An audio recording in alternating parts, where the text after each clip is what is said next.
할렐루야. 우리 옆 사람하고 인사 한번 할까요? 참 잘 오셨습니다. 참 잘 오셨습니다. 오늘은 사도행전 세 번째 시간인데 예루살렘으로 돌아온 제자들, 이런 제목의 말씀입니다. 예수님께서는 제자들에게 예루살렘을 떠나지 말고 아버지의 약속하신 것을 기다리라, 이렇게 말씀하셨어요. 그래서 제자들은 감람산에서 예수님께서 승천하시는 모습을 보고 그들은 예루살렘의 마가의 다락방으로 돌아갑니다. 그들이 모여서 같이 하나님 앞에 기도하게 되죠. 한번 읽어볼까요? 12절, 사도행전 1장 12절입니다. 제자들이 감람원이라 하는 산으로부터 예루살렘으로 돌아오니 이 산은 예루살렘에서 가까워 안식일에 알맞는 길이라. 감람산에서 예수님이 승천하셨어요. 그리고 이 감람산에서 마가의 다락방까지는 1km가 되지 않았습니다. 가까운 곳이었어요. 그래서 이제 제자들은 마가의 다락방에 올라갔습니다. 이곳에 모인 분들을 보니까 예수님의 12제자들이 다 모였더라고요. 13절 한번 같이 읽어봅니다. 들어가 저희 유하는 다락에 올라가니 베드로, 요한, 야고보, 안드레와 빌립, 도마와 바돌로메, 마테와 및 알페오의 아들 야고보, 셀롯인 시몬, 야고보의 아들 유다가 다 거기 있어. 이 가룟 유다를 제외한 11명의 제자가 전부 마가의 다락방으로 모였습니다. 이 사람들뿐만 아니라 120명의 성도들도 모였어요. 사실 예루살렘은 지금 어쩌면은 굉장히 위험한 곳일 수 있습니다. 왜냐하면 예수님께서 부활하신 이후로 그 예수님을 십자가에 못 박아 죽였던 그런 유다 당국자들, 사두개인이라든지 또 바리새인들, 로마의 당국자들까지 긴장을 늦추지 않고 제자들의 일거수일투족을 지금 감시하고 또 그들을 주시하고 있거든요. 그들이 조금이라도 뭔가 잘못된 행동을 한다든지 그러면 바로 체포할 수 있도록 감시자들이 이렇게 따라 붙었다라는 것을 알 수 있어요. 이렇게 위험한 곳인데 그럼에도 불구하고 제자들이 도망가지 않고 부활하신 예수님을 목격했던 제자들, 그리고 예수님의 승천을 목격했던 제자들은 이제 예수님의 말씀에 순종하기 위해서 그들은 흩어지지 않고 예루살렘에 있는 마가의 다락방에 모였습니다. 마가의 다락방에 모인 사람들의 공통점이 하나가 있는데요. 그것은 예수님을 사랑하는 사람들이에요. 할렐루야. 오늘 수요예배 나오신 분들도 예수님을 사랑하는 분들인 줄로 믿습니다. 예수님을 사랑하지 않으면 모일 수가 없어요. 정말 예수를 사랑하면 예배가 정말 은혜가 돼요. 말씀이 하나하나가 쑥쑥 마음속에 들어오게 되고 큰 기쁨이 우리 안에 넘치게 됩니다. 이곳에 모인 사람들은 예수님을 사랑했어요. 이 사랑하는 마음. 그래서 14절에 보면 더불어 마음을 같이 하고 이렇게 나와요. 더불어서 그곳에 모였던 모든 사람들이 마음을 같이 했다. 그래서 이게 뭡니까? 마음이 하나로 통했다는 것은 그들 안에 하나같이 예수를 사랑하는 마음이 채워졌다는 거예요. 예수를 사랑하는 마음이 그곳에 모인 모든 사람들의 마음 속에 충만하게 채워졌어요. 그래서 그곳에 모인 사람들은 이제 우리가 앞으로 어떻게 복음을 전할 것인가, 대제사장들이라든지 이런 사람들의 핍박을 우리가 견딜 것인가, 어떻게 견딜 것인가, 이런 토론을 하지 않아요. 대책을 세우지 않습니다.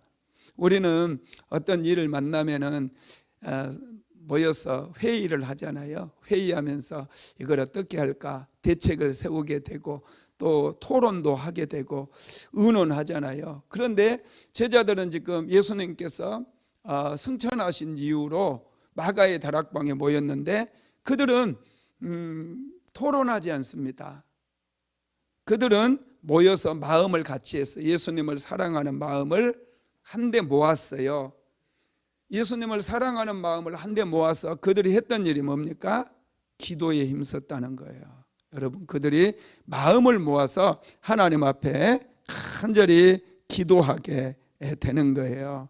그럴 때 여러분 놀라운 일이 일어나잖아요. 14절 한번 읽어볼까요? 14절 시작. 여자들과 예수의 어머니 마리아와 예수의 아우들과 더불어 마음을 같이하여 오로지 기도에 힘쓰더라. 기도에 힘을 썼어요. 예수님을 사랑하는 그 마음을 모아서 이 120명의 성도들 11사도와 또 예수의 어머니 마리아와 이 아우들까지 모여가지고 그들이 했던 일은 하나님 앞에 기도하는 일을 했다라는 것입니다. 하나님의 일을 하는 데 있어서 가장 중요한 건 뭐냐면 먼저 마음을 하나로 모으는 거예요. 그리고 그 예수님을 사랑하는 마음 가지고 같이 기도하는 거예요. 그곳에 역사가 일어나고 그곳에 은혜가 부어진다는 거 믿으시기 바랍니다. 제자들이 아버지의 약속하신 것을 이제 기다리기 위해서 예루살렘에 모였잖아요. 예수님께서 너희는 예루살렘을 떠나지 말고 아버지께서 약속하신 것을 기다리라 그랬어요. 그래서 약속하신 것을 기다리면서 그들이 하는 일이 뭐였냐면 첫째가 순종하는 일입니다. 그 말씀에 순종했어요. 사도행전 1장 4절 읽어봅시다. 사도와 같이 모이사 저희에게 분부하여 가라사대 예루살렘을 떠나지 말고 내게 들은 바 아버지의 약속하신 것을 기다리라. 기다린다는 거 굉장히 어려운 일이에요. 사랑하지 않으면 기다릴 수가 없어요. 자녀들을 사랑하기 때문에 자녀들이 성장할 수 있도록 우리는 오래 참고 기다려주고 또 기다려주고 그렇잖아요. 아내에 대해서 많이 참을 수 있는 사람은 아내를 정말 사랑하는 사람이에요. 남편에 대해서 오랫동안 참고 기다릴 줄 아는 사람은 정말 남편을 사랑하는 사람이에요. 사랑하면 기다리게 되어 있습니다. 사랑하지 못하기 때문에 너무 조급해져요. 사랑하지 못하다 보니까 짜증이 나는 거예요. 예수님을 사랑하는 마음으로 모인 제자들은 그들이 기다리기 시작하는 거예요. 예수님의 말씀 붙잡고 예수님께서는 예루살렘을 떠나지 말고 아버지의 약속하신 것을 기다리라 그렇게 말씀하셨잖아요. 그래서 제자들은 기다리는 거예요. 어떻게 보면 이 기다림의 시간을 낭비하는 거거든요. 바쁘잖아요. 하루하루 지금 열심히 나가서 일해야지 가만히 앉아서 기도나 하고 기다린다는 게 여러분 이게 참 이게 힘든 거거든요. 그런데 제자들은 사랑하기 때문에 예수님을 사랑하기 때문에 예수님의 약속을 믿고 순종하고 지금 이제 기다린다라는 거예요. 사랑하면 여러분 이렇게 희생을 하게 되는 거예요. 우리가 순종할 때 이렇게 시간도 때로는 낭비해야 될 수도 있고요. 물질도 낭비할 때가 있어요. 그런데 하나님께서는 그런 것들을 아주 귀하게 보신다는 거 믿으시기 바랍니다. 아버지의 약속하신 것은 뭐라고 그랬습니까? 지난 시간에 성령이라고 그랬잖아요. 예수님께서는 성령이 너희에게 임하시면 너희가 권능을 받고 예루살렘과 온 유대와 사마리아와 땅끝까지 이르러 내 증인이 되리라 말씀하셨어요. 아버지의 약속하신 성령을 받기로 원한다면 우리가 기다림의 시간이 필요하고요. 때로는 나의 헌신, 희생 이런 것도 각오를 해야 돼요. 아브라함을 하나님께서 선택하셔서 믿음의 조상으로 삼아주셨죠. 그리고 아브라함을 부르십니다. 아브라함아, 너는 너의 본토 친척 아비 집을 떠나 내가 내게 지시할 땅으로 가라. 아브라함은 순종했어요. 갈대아 우르를 떠났습니다. 그래서 하나님께서 지시하신 땅으로 왔어요. 그것이 세겜이었어요. 도착을 했는데 아브라함을 위해서 아무것도 준비되지 않았고 땅 한 평이 없습니다. 아브라함의 것이 없어요. 다 주인이 있는 땅이었어요. 그런데 그곳에 도착하자마자 심각한 기근이 찾아왔어요. 아브라함이 얼마나 당황스러웠겠습니까? 분명히 순종해서 왔는데 고난이 찾아온 거잖아요. 약속의 땅에 왔는데 기근이 찾아와 버렸어요. 어떻게 약속의 땅에 기근이 올 수 있는가? 하나님의 말씀에 순종했는데 더 안 좋은 일이 생길 수 있는가? 여러분, 우리가 이런 일을 당하게 되면 굉장히 고민이 되지 않겠습니까? 인생에 고민이 찾아오는 거예요. 어떻게 하나님의 말씀에 순종했는데 이전보다 더 힘들어지고 깊은 수렁에 빠질 수 있느냐는 거죠. 그래서 아브라함이 혼자 생각을 하는 거예요. 어떻게 하지? 가족들도 딸린 몸인데, 그리고 많은 종들을 거느렸는데 어떻게 해야 될까 고민하다가 아브라함 나름대로 애굽에 잠깐 피했다가 기근이 끝나면 다시 돌아오자, 이런 생각을 했을 겁니다. 그래서 아브라함이 하나님께 질문하지 않고 그냥 애굽으로 내려가요. 자기 생각대로. 그런데 애굽에 내려가는데 그냥 여러분 쉬운 길이 있겠습니까? 두려움이 찾아오죠. 무서운 함정에 빠져요. 두려움의 함정에 빠지게 되니 거짓말도 하게 되고, 거짓말이 깊어지다 보니 이제는 결국 자기 아내를 바로 왕에게 시집 보내는 그런 일들까지 경험하게 된다라는 거죠. 여러분, 믿음의 삶이라고 하는 게요, 말씀처럼 결코 쉽지만은 않습니다. 하나님의 말씀에 순종해도 때로 우리가 생각하는 것과 정반대로 가는 그런 일들이 많이 있거든요. 그런데 여러분, 하나님의 역사는 항상 그럼에도 불구하고 순종을 통해서 이루어진다는 것을 우리는 기억해야 돼요. 지금 아브라함은 애굽으로 내려갔어요. 애굽으로 내려가면서 두 가지를 잃어버리죠. 첫째가 하나님을 잃어버리고 두 번째가 믿음을 잃어버립니다. 아브라함은 기도를 할 생각도 못해요. 나중에 하나님께서 바로의 꿈에 찾아오셔가지고 바로를 책망하시거든요.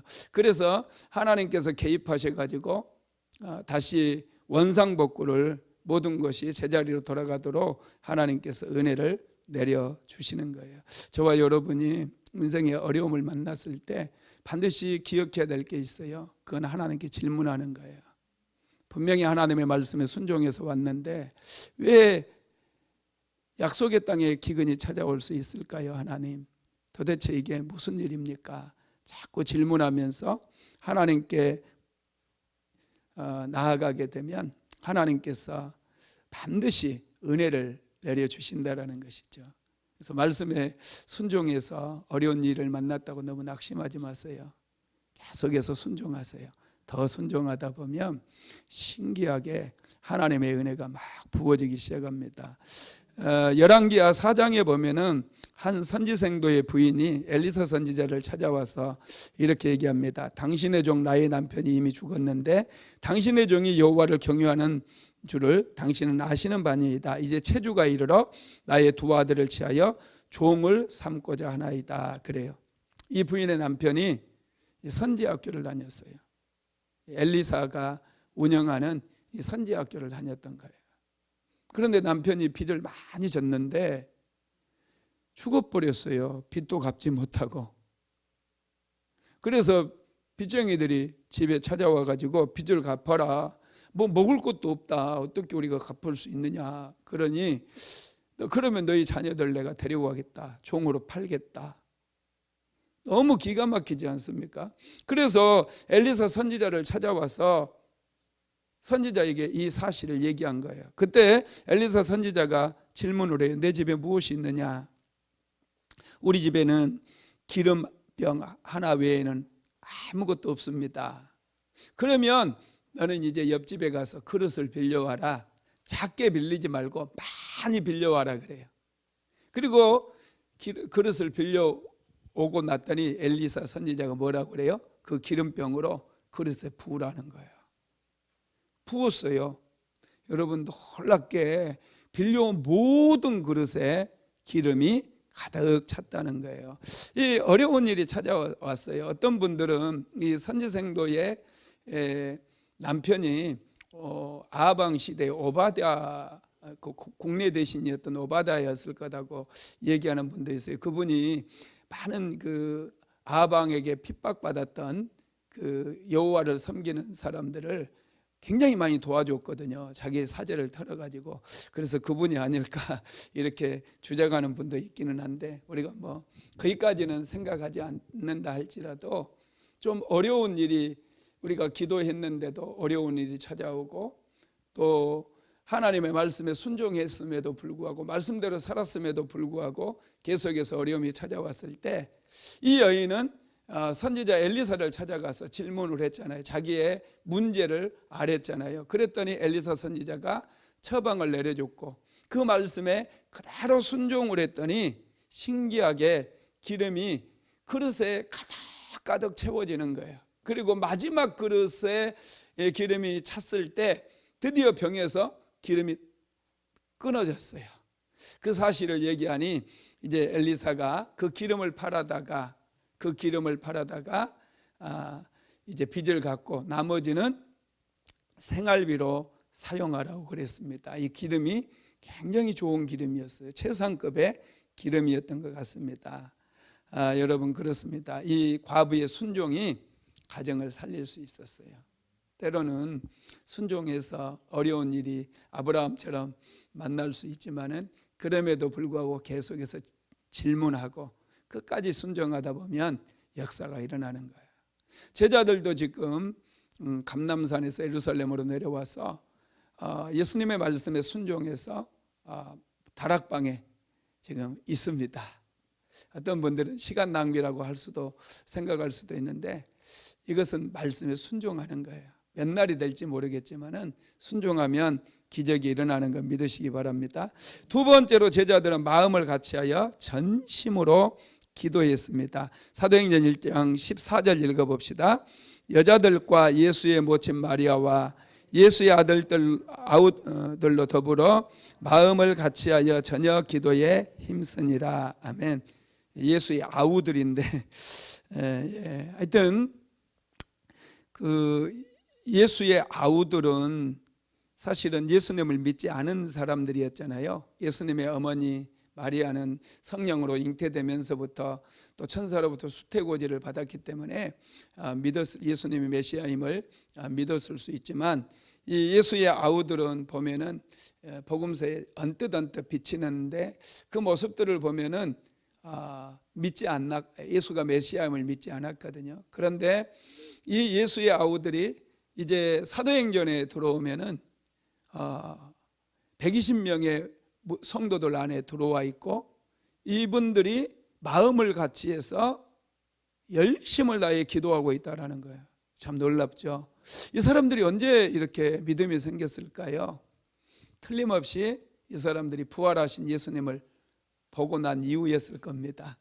예수님께서 부활하셨잖아요. 그 모습을 보고 이 사람들은, 이 예수님의 아우들은 이제 예수가 그리스도라는 사실을 믿었다라는 거예요. 그래서 예수의 아우들과 그 예수의 어머니, 그리고 여자들, 그리고 11 사도, 그리고 많은 성도들이 한 마음으로 기도했어요. 기도의 종류가 참 많잖아요, 그죠? 기도의 종류, 혼자 묵상 기도도 할 수 있고, 혼자서 통성 기도도 할 수 있고, 얼마든지 우리는 여러 가지 방법으로 침묵 기도도 있고 방언 기도도 있고 얼마든지 기도할 수 있거든요. 그런데 기도 중에 가장 능력 있는 기도가 무슨 기도인지 아세요? 합심기도예요. 합심기도. 가장 능력 있는 기도. 늘 말씀드리지만 성냥불 하나 켜가지고는 밥이 될 수가 없어요. 음식이 만들어지지를 않아요. 이 장작들이 모여서 활활 불이 타올라야 밥도 만들어지고 맛있는 음식도 할 수가 있어요. 이것처럼 이 합심기도는 굉장한 능력이 나타나게 됩니다. 그래서 사도행전 12장에 보면 헤롯 왕이 이 사도 베드로를 체포해서 감옥에 가둬버린 일이 나오거든요. 그때 성도들이, 예루살렘 교회 성도들이 한자리에 모여서 베드로를 위해서 합심으로 기도하기 시작해요. 그때 무슨 일이 생깁니까? 하나님께서 천사를 감옥에 보내잖아요. 그리고 모든 간수들이 다 자고 있었는지 모르겠지만 베드로는 깊이 자고 있었거든요. 이 옆에 간수들이 다 지키고 있었는데 베드로의 옆구리를 탁 쳐서 일어나라 그래요. 그래서 베드로가 딱 눈을 뜨고 일어났더니 쇠사슬이 저절로 벗겨지는 거예요. 베드로가 천사를 따라서 나가는데 감옥문이 저절로 드르륵드르륵 다 열려버려요. 야, 여러분, 이런 기적이 일어난 배후에 합심기도가 있었어요. 성도들이 모여서 전심으로 합심으로 기도하니까 역사가 일어나더라는 거예요. 우리가 금요 성령 집회라든지 또 주일 오후에 기도학교 이럴 때, 또 주일 예배 때도 그렇지만 합심기도 하잖아요. 합심기도 할 때 시간 지나가기를 체크하면서 입국 다물고 있지 말고 같이 기도하세요. 합심기도 하다가 방언도 받고요, 합심기도 하다가 성령도 받고요, 합심기도 하다 문제도 해결되고 질병도 치료받고 이런 많은 기적들이 일어난다라는 거예요. 우리가 혼자 따로 시간 내서 기도하는 것도 아주 중요합니다. 그런데 혼자 하는 이 기도 시간이 더 깊어지고 능력 있는 기도 시간이 되기 위해서는 합심기도를 통해서 에너지를 공급받아야 돼요. 합심기도는요, 같이 서로에게 힘을 주게 돼요. 성령께서 우리에게 임하셔서 능력도 덧입혀 주시게 된다라는 것이죠. 제자들은 끈기 있게 기도를 해요. 더불어 마음을 같이하여 오로지 기도에 힘쓰니라 그랬어요. 이 힘쓰니라라고 하는 말의 뜻이요, 끈질기게 기도했다는 뜻이에요. 끈질기게, 끈기 있게. 오순절 지금 성령 강림을 기다리는 제자들은 끈질기게 기도를 했다라는 거예요. 아주 이게 중요해요. 제자들이 할 일이 없겠습니까? 아니죠. 그곳에 모였던 120명의 성도들 할 일 없어서 매일마다 그곳에서 기도한 거 아니거든요. 다 할 일이 많았어요. 그런데 먼저 순종하고 먼저 기도한 거예요. 기도에 힘쓴 겁니다. 제자들이 이렇게 기도할 수 있었던 것은 예수님의 약속 때문이잖아요. 너희는 예루살렘을 떠나지 말고 아버지께서 약속하신 것을 기다려라. 그리고 성령을 받아야 예루살렘을 뛰어넘고 유다와 사마리아와 온 유다와 사마리아와 땅 끝까지 뛰어넘을 수 있는 그런 삶을 살아갈 수 있기 때문에 성령을 받기 위해서 그들은 기도를 시작한 것이죠. 이렇게 기도를 시작했을 때 하나님께서요, 참 놀랍게 하나의 말씀을 주시는데, 그게 뭐냐면 베드로를 통해서 주신 말씀인데요. 우리 15절 16절 한번 읽어볼까요? 15절 16절 시작. 모인 무리의 수가 한 120명이나 되더라. 그때 베드로가 그 형제 가운데서 일어서서 가로되, 형제들아, 성령이 다윗의 입을 의탁하사 예수 잡는 자를 너를 지도한 유다를 가리켜 미리 말씀하신 성경에 응하였으니 마땅하도다. 아멘. 이 베드로를 감동시켜 가지고 한 가지 일을 하게 하는데, 그게 세 번째, 사람을 세우는 일을 하게 하셔요. 사람을 세우는 일을. 베드로를 통해서 지금 한 사람이 비어 있거든. 제자들이 구약 시대의 이스라엘 공동체에는 지파가 있었잖아요. 몇 지파가 있었죠? 12지파가 있었어요.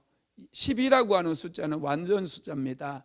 3은 하나님의 숫자고요, 하늘의 숫자예요. 4는 땅의 숫자입니다. 그래서 3 더하기 4는 7, 7은 완전 숫자예요. 그래서 7일 안식일이고요.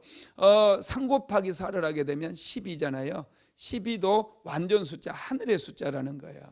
그래서 이스라엘 공동체는 12지파로 구성되었지만 앞으로 이제 신약 시대의 하나님의 교회, 하나님께서 세우신 교회 공동체는 12사도를 중심으로 해서 12사도가 기둥이 되어서 교회의 공동체가 세워지는 거예요. 이스라엘의 공동체처럼 12제자들을 기둥으로 해서 하나님의 교회가 세워지는 거예요. 그래서 하나님 성령께서는 먼저 성령 강림 이전에, 성령 받기 이전에 부족한 것들을 채우기를 원하셨던 거거든요. 그래서 지금 가룟 유다가 예수님을 팔고 자기가 자살을 해버렸잖아요. 그래서 지금 가룟 유다를 대신할 한 사람을 세우라는 거예요. 그래서 16절에 보면 이 사람이 본래 우리 수 가운데 참여하여 이 직무의 한 부분을 맡았던 자라 이렇게 말씀을 하잖아요. 그래서 이제 가룟 유다는 자기 직무를 버리고 제 길로 갔으니 다른 사람을 채우라는 거예요. 이 부족한 부분이 채워져야 돼요.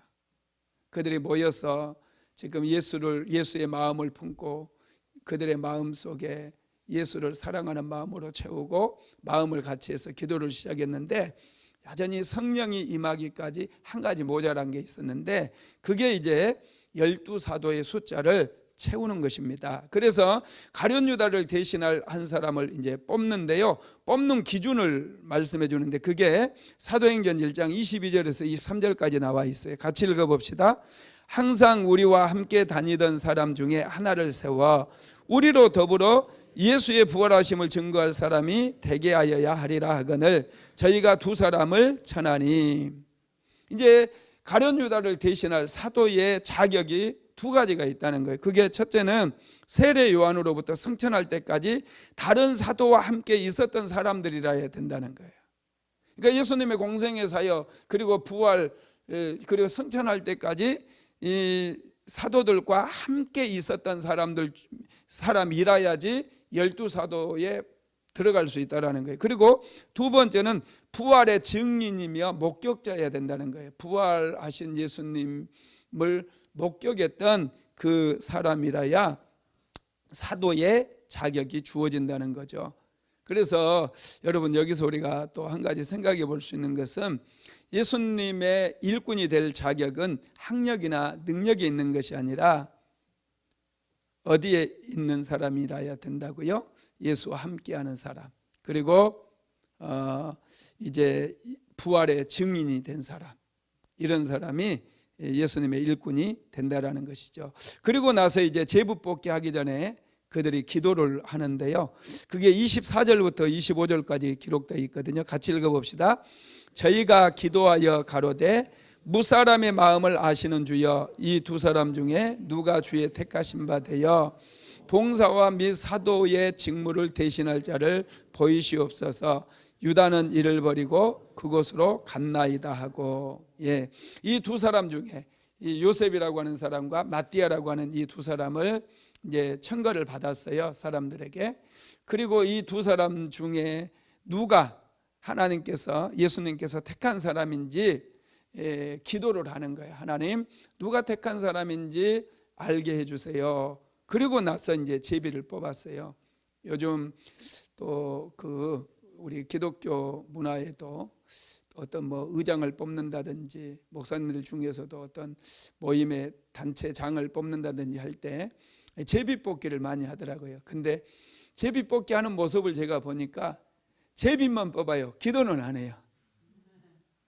그러니까 이걸 분명하게 기도를 하고 제비를 뽑게 되면, 그리고 좀 준비를 해야 되지 않겠어요? 당장 뭐 한번 이렇게 기도하고 하는 것보다도 그런 제비 뽑기를 해서 누군가를 뽑는다 그러면은 미리서 계속해서 같이 기도하고 하나님의 뜻을 구하고, 그래서 기도해서 뽑아야 제대로 된 사람을 뽑을 수 있죠.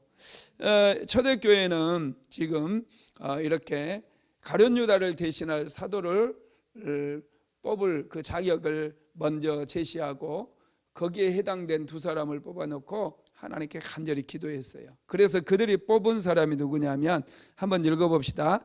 사도행전 1장 26절입니다. 시작. 제비를 뽑아 마띠아를 얻으니 저가 11사도의 수에 가입하니라. 아멘. 마띠아를 뽑았다는 거예요. 그래서 12제자의 숫자가 맞춰지게 됩니다. 하나님의 일은 우리가 항상 급하게 생각하면 안 돼요. 하나님께서 일하시는 모습을 보면요, 하나하나 이렇게 서두르시는 법이 없이 부족한 부분을 하나하나 차곡차곡 메꿔 가셔요. 저와 여러분을 축복하실 때도 그래요. 하나님께서 성급하시잖아요. 뭐 복권 같은 거 당선 딱 당첨되게 되면은 뭐 갑자기 부자가 되잖아요. 그런데 하나님께서 우리에게 축복을 주시거나 은혜를 주실 때는 그렇게 하시지 않아요. 하나하나 과정을 밟아가게 하셔요. 왜냐하면 물질의 힘이 막강하기 때문에 그 물질이 우리를 죄에 빠뜨려 버리고 우리의 영혼을 빼앗아갈 수 있거든요. 그래서 하나님께서 은혜를 정말로 사랑하는 사람들에게 은혜 주시고 축복을 주실 때는 이 부족한 인격마저도 성숙하게 만들어가면서 하나하나 맞춰가면서 하나님께서 은혜도 주시고 축복도 주시더라는 거예요. 그래서 여러분 너무 서둘지 마세요. 천천히 하나님께 기도하면서 은혜 받고 나의 또 성품이라든지 인격이라든지 하나씩 돌아보면서 나의 부족한 것들 하나하나 채워가다 보면 어느 순간 하나님께서 정말 놀라운 은혜를 우리에게 주신다는 거예요. 곧바로 여러분 120명이 모여 있으면은 예수님께서 좀 찾아오셔서 너희들 다 모였구나. 야, 너희들 정말로 하나도 흩어지지 않고 다 모였네. 그래, 이제 내가 너희들에게 성령을 부어주겠다 하고 그들이 기도를 시작하자마자 막 성령을 충만하게 부어줬다면 또 여러분 얼마나 이게 놀랐겠어요, 그죠? 그런데 그러지 않았어요. 계속 기다리게 만들었어요.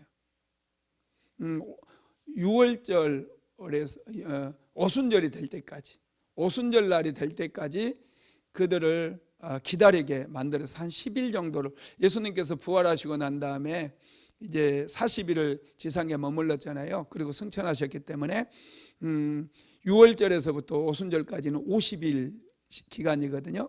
그러니까 한 10일 정도를 제자들이 기다리고 성령을 받기 위해서 마가 다락방에 모여서 간절히 하나님께 기도하면서 기다렸다라는 거예요. 그러면서 부족한 부분들을 하나님께서 다 보충해 주시고 채우게 하셔가지고 성령을 부어주셨다라는 거예요.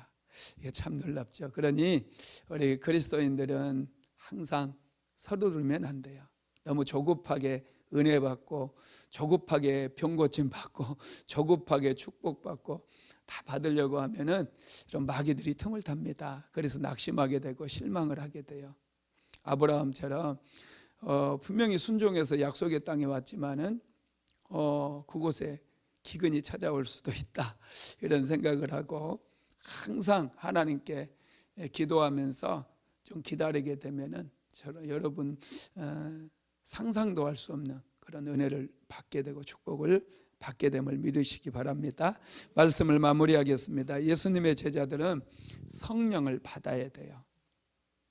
성령을 받아야 능력 있는 삶을 살 수 있기 때문에, 성령을 받아야 예루살렘을 뛰어넘고 유다를 뛰어넘고 사마리아 그리고 땅끝까지 이르러서 예수 그리스도의 증인이 될 수 있어요.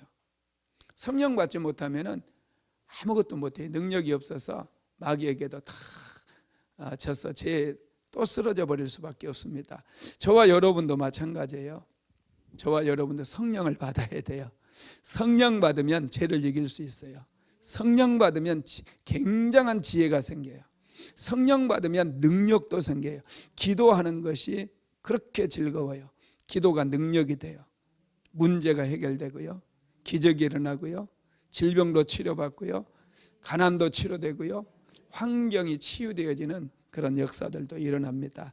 그래서 성령을 여러분 다 받게 되기를 바랍니다. 사도행전을 우리가 묵상하면서 정말 성령 받아야 돼요. 이번 사도행전 이 수요예배 우리가 또 말씀을 묵상하지만은 이 수요예배 때 열심히 나오셔서 성령 부어달라고 기도하시고 그러면 반드시 하나님께 성령을 부어주실 줄로 믿습니다. 갈급한 심령 위에 성령의 담비를 내려달라고 기도해야 돼. 몇 날이 못 돼요.